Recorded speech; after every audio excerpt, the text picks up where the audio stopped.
We've been speaking to a bunch of folks like, at OpenX, and they made some big efforts some years back to clean up. AppNexus, we've heard about more recently. What about the sort of the state of the health, in other words, of the cleanliness, if you will, of the open marketplace, and what your thoughts are about that, where it stands now, and where we need to go as an industry? So this is a hot button topic of mine. I think there are a number of challenges that are not even necessarily being talked about, much less addressed. I think there are so many challenges that relates to ad fraud and sort of exchange hygiene, but a lot of the focus has been on protecting buyers from fraudulent sellers and quality inventory. There hasn't been as much talk about buyer fraud against publishers. We see there's a lot more nuances of the different flavors of fraud that we're starting to see crop up from people who buy ads misrepresenting the ad formats, for example, like in banner video. More and more of that is cropping up on publisher sites. It's not something people talk about as much, but we've seen some very clever executions where a buyer buys a banner ad and managed to inject a video player through some code hijacking, and then run a pre-roll video and content clips, and they've got all the ad verification all built in.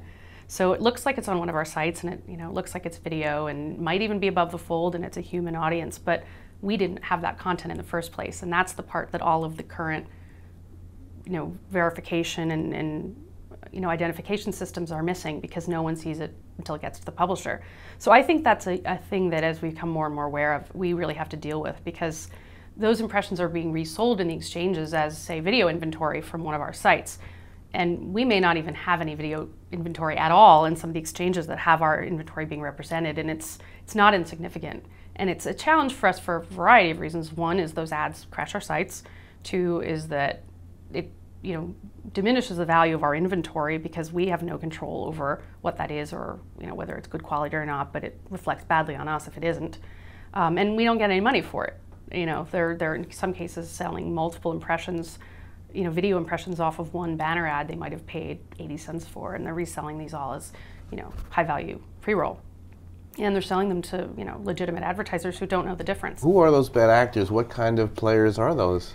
So that's an interesting question. There are a lot of sub-syndication networks. It's unclear always who exactly is behind it, because they're very clever at obfuscating. If you look at a tamper trace or a ghostery, you'll see potentially hundreds of different partners and thousands of different calls being made, and a lot of those are not real. They're just being done to obfuscate what they're doing. So it can be hard to identify exactly who's behind it.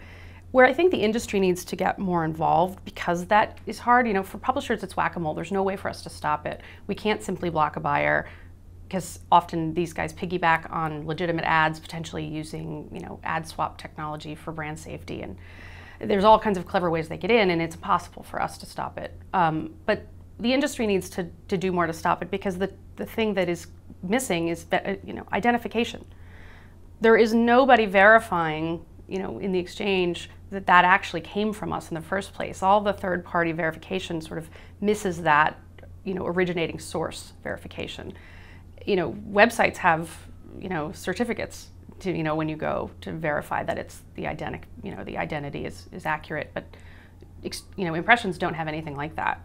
And I think we need something like that in the industry, because somebody is getting a check at the end of the day, and the only way to really stop it is to stop the profit. If it's no longer valuable for people to do it, they're not going to. But there's a lot of money in it, and a lot of people make a lot of money, and not necessarily even knowing, right? Because like I said, it's hard to tell that some of this is fraud. No one sees it except the publisher, because I think they have done a great job in clearing up some of the other types of things, the ad farms and the counterfeit and laundered impressions. But this is a little bit of a different nuance, and I think with fraud, they're going to keep finding new ways. There's going to be new flavors. If we solve this one, there'll be another one. So we have to get closer to the buyer and seller. There's just too many people in the middle and too many points in the middle that make it hard to trace. So I think in the future, I see the industry needs to move towards models where there's fewer connections between buyer and seller. And I think as we have more direct relationships and private marketplaces, I think that's absolutely, going to help. But there is still a need for open exchange. There's a lot of reasons to do that, and there needs to be more opportunities for verification and validation in there that don't exist today.